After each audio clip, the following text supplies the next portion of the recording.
একটা সাক্ষাৎ দর্শনের কথা বলি, আর সেই দর্শন যার তার নয়, এই যুগের শিব স্বয়ং ঠাকুর শ্রীরামকৃষ্ণ দেবের দর্শন। ঠাকুর বলুন, জানো আমার কি দর্শন হলো? দেখলাম প্রতিটি চিতায় যাদেরকে দাহ করা হচ্ছে সেইখানে সাক্ষাৎ মহাদেব আর মা কালী এসে হাজির হচ্ছেন।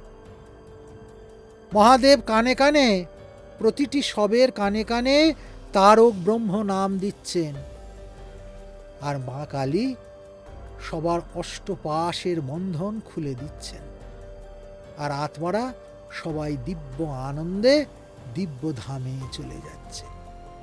আমি এইটা দেখতে দেখতে একদম আত্মহারা হয়ে গেছিলাম। এইটা ঠাকুরের দর্শন, এ যুগের বিশ্বনাথের দর্শন, সে যুগের বিশ্বনাথের মহিমা।